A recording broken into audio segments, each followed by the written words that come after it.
Halo, kembali lagi di channel Danang Sularso Wicaksono. Ya, apa kabar buat semuanya yang lagi nonton video ini? Semoga teman-teman sehat semua di sana.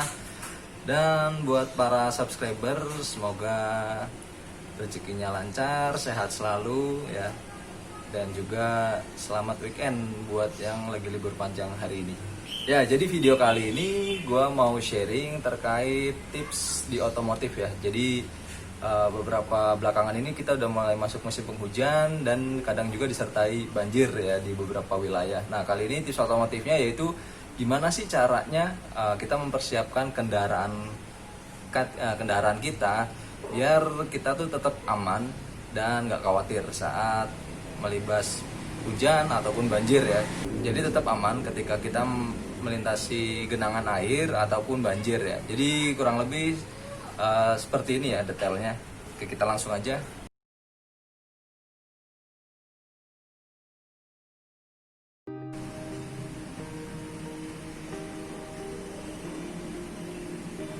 Oke, ini dia. Jadi di depan kalian ini udah ada satu motor. Ini motor gue ya, motor Jupiter Jet yang biasanya gue bikin vlog. Nah, kali ini gue mau ngasih tahu nih tipsnya. Jadi kalau untuk preparation biar lebih aman saat mulai memasuki musim hujan. Jadi tips yang pertama itu kita mulai dulu dari kaki-kaki atau roda ya. Nah, ini kita mulai pertama dari ban. Jadi pertama itu kondisi ban ya. Kita perhatikan kondisi bannya itu jangan sampai botak. Ya, kalau misalkan udah mulai tipis, lebih baik teman-teman langsung ganti aja karena ini tuh berbahaya ya kalau sampai botak. Jadi dia kehilangan grip ke aspal. Dan kedua itu adalah tekanan anginnya. Jadi misalkan tekanan anginnya itu 35 psi, teman-teman bisa kurangin ya, sekitar 5 psi yaitu sekitar 30 ya. Jadi biar gripnya itu lebih maksimal. Bagian mekanisnya yaitu di bagian as roda. Di sini itu ada bearing ya, di dalam ini ada bearing kanan kiri, dan di sini kalau untuk motor lama itu atau motor-motor bebek dan matic itu speedometer ya, ada gearbox atau gear nanasnya speedometer. Ini perlu dikasih grease up, jadi dikasih gemuk gitu ya, bagian bearingnya, bagian gear nanasnya juga biar lebih awet, karena kalau ketika kita sering terkena air, grease itu dia akan hilang. Lalu teman-teman setelah melewati genangan air atau berkendara saat hujan, itu teman-teman pastikan bersihkan dengan air itu bagian shocknya. Nah, ini kan tertutup ya, tapi itu kadang ada kotoran-kotoran yang nyelip di sini nih. Nah, ini nantinya bisa menyebabkan shock teman-teman itu jadi cepat bocor karena ada partikel debu dan kerikil, kurang lebih seperti itu. Oke, untuk yang bagian belakang itu sama kurang lebih ya, bagian untuk rodanya.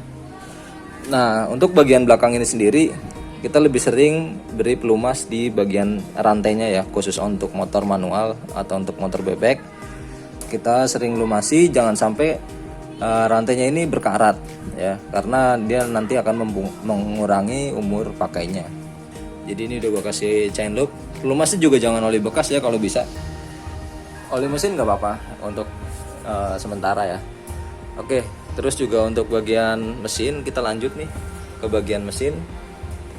Untuk bagian mesinnya itu sendiri kita sering-sering bersihkan ya.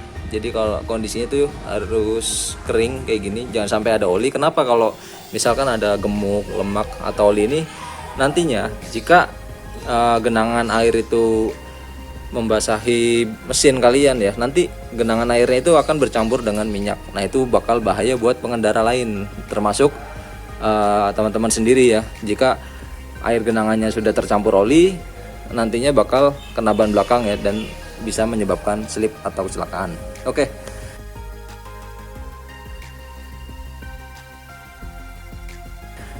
Berikutnya di sini gue selanjutnya mau ngasih tips ya, bagian mana sih yang teman-teman perhatikan kalau teman-teman melewati genangan air.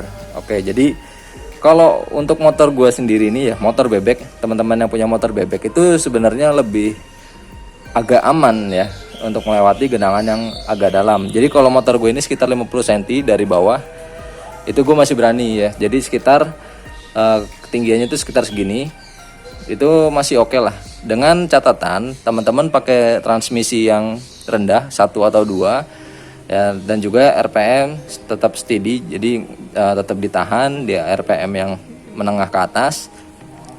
Dan juga teman-teman tuh jangan kenceng, yaitu speed tuh kalau bisa lebih sepelan mungkin, jadi dia nanti nggak ada ombak ya. Kenapa? Kalau ada ombak itulah yang menyebabkan motor teman-teman jadi mogok. Nah, karena cipratan ombak itu yang bisa masuk ke dalam filter box ini ya, air filter ini. Nah, itu teman-teman motornya bisa jadi mogok. Oke.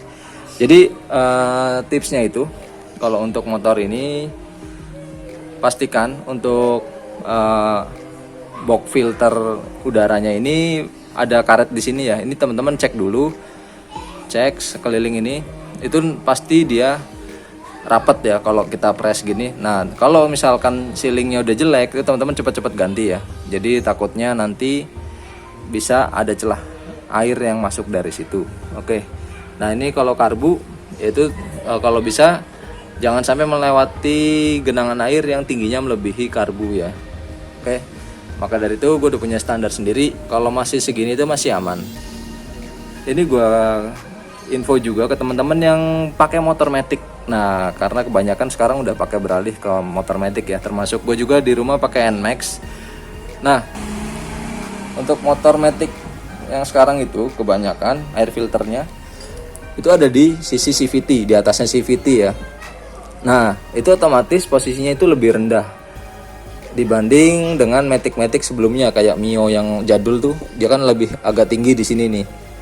Nah, tapi kalau matic sekarang itu dia posisinya di sini karena dia nggak mau mengurangi bagasi joknya ya, jadi dipasang di sini. Nah, teman-teman yang punya motor matic itu mesti lebih waspada lagi karena dengan ketinggian tertentu ya, mungkin sekitar 20 cm, kedalaman 20 cm masih oke. Tapi kalau lebih dari itu lebih baik jangan, karena banyak yang kejadiannya itu mogok karena dia maksa menerjang banjir yang lumayan dalam. Oke. Sorry Ajan, gue break dulu. A few moments later. Oke. Selanjutnya adalah tips berikutnya, yaitu bila teman-teman motornya karbu itu dia nanti ada lubang untuk nafas ya, untuk udara, ventilasi lah istilahnya. Nah, ini kan posisinya di sini ya, kalau dari pabrikan agak ke bawah. Ini lebih baik teman-teman pindahin si selang ini karena ini udara jadi nggak masalah. Teman-teman naikin aja ke atas. Nah, ini lebih aman kalau posisinya di sini ya. Dan untuk di box filter ini dia pasti ada yang namanya selang untuk pembuangan air ya di sini.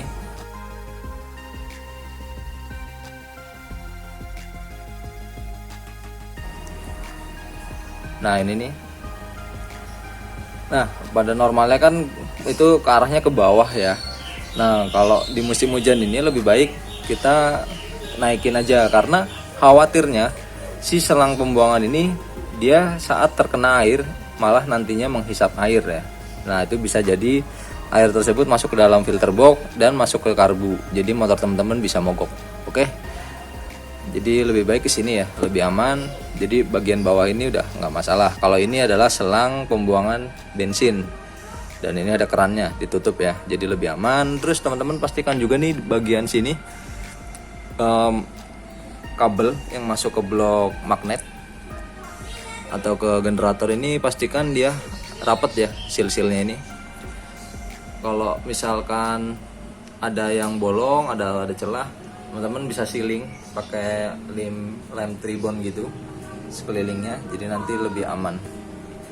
Oke, kita lanjut ke sisi sana, sisi kanan.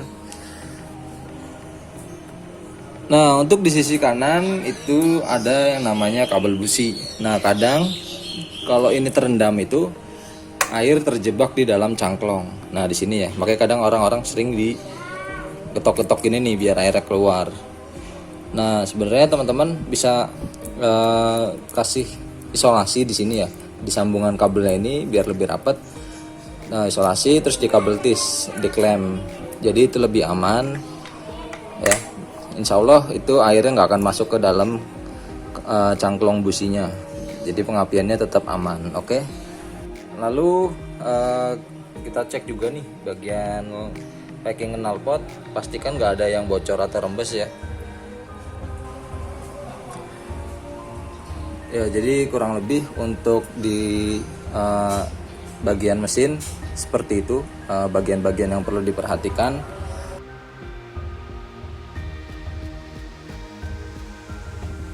Lalu gue selanjutnya bakal ngasih tahu tips gimana kalau motor teman-teman udah terjebak di dalam rumah nih, kena banjir. Jadi yang pertama itu, teman-teman pastikan motornya itu sudah diposisikan atau ditempatkan di bagian yang lebih tinggi ya tentunya, biar airnya itu nggak merendam keseluruhan motor. Karena yang dikhawatirkan itu kalau motor udah terendam itu nanti dia akan membuat keropos di frame-nya atau di rangkanya ya. Kalau untuk mesin oke lah, masih bisa dibersihkan, tapi kalau udah masuk ke dalam rangkanya itu kita agak sulit ya untuk clean up-nya. Jadi kurang lebih seperti itu. Nah, setelah teman-teman posisikan aman motornya, teman-teman boleh nih bungkus knalpotnya teman-teman plastikin terus dikaret. Nah, itu pastiin plastiknya itu dikasih karet atau diisolasi. Nah, itu lebih aman, jadi air itu nggak masuk ke dalam sini ya. Oke. Lalu untuk tips yang kedua itu, jika airnya makin tinggi lebih baik akinya itu dilepas ya, dicopot. Itu kutub minnya dan plusnya itu dicopot aja. Itu tujuannya untuk memperpanjang umur dari akinya ya. Intinya mencegah kemungkinan terjadinya short, jadi lebih baik dilepas akinya. Nah, kalau untuk sisi lampu-lampu ini selama masih original pabrikan biasanya rapet ya, nggak ada kendala. Oke.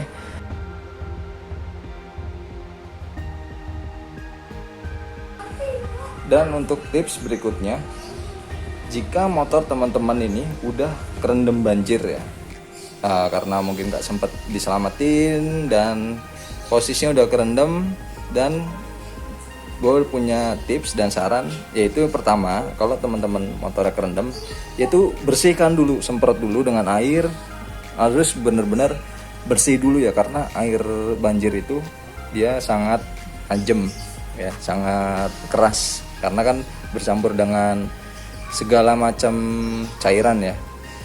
Nah, contoh nih gue kasih tahu, waktu itu gue motornya kerendam banjir dan di sini ada kerak nih, yang ini nggak bisa hilang nih. Oke, kerendam banjir sekitar segini. Ini udah gue cuci berkali-kali, dia nggak hilang. Ini karena gue telat untuk ngebersihinnya. Jadi begitu teman-teman udah kena banjir, langsung aja dibersihin dulu, diguyur semua, nggak masalah. Mesinnya juga guyur semua, semprot, rangkanya juga nggak masalah, semprot juga semua. Nah, setelah itu coba teman-teman jemur dulu ya. Setelah bersih, dijemur dulu, keringkan ya. Setelah dikeringkan, jadi hal pertama yang teman-teman harus lakukan adalah setelah motor terendam, yaitu teman-teman setelah dicuci juga, teman-teman buka bagian baut penguras olinya.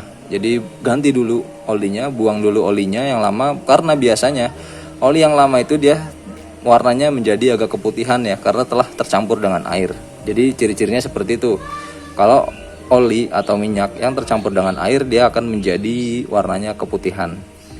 Nah, setelah itu bersih, setelah olinya keluar semua ya, teman-teman tutup lagi baut olinya. Lalu teman-teman beli aja cairan atau bensin ya. Cairan bensin sekitar 1 liter aja. Nah, teman-teman bisa buka dari sini nih, buka dari sini untuk memasukkan bensinnya dari lubang memasukkan oli ya. Nah, ini setelah dibuka, masukin aja dari sini. Nah, terus teman-teman biarkan dulu si bensin itu bereaksi untuk membersihkan semua sisa-sisa air yang sudah tercampur dengan oli di dalam blok mesin, biar nantinya itu keluar semua ya. Keluar semua, tutup sekitar 10 menit, baru teman-teman buka baut pengurasnya dan coba teman-teman diengkol sekali. pelan aja ya, dengkol sekali, jangan berkali-kali karena bagian mesin ini kita nggak tahu ya dia ada kotoran apa enggak. Kalau berkali-kali dikhawatirkan si piston ini baret.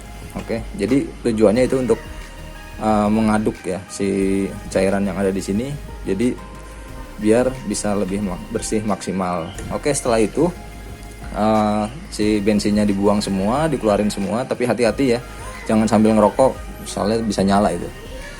Setelah itu tutup lagi baut penguras olinya, pastikan rapat, udah bersih, baru teman-teman masukin oli yang baru ya, masukin oli yang baru sesuai dengan volumenya, yaitu tergantung motor ya.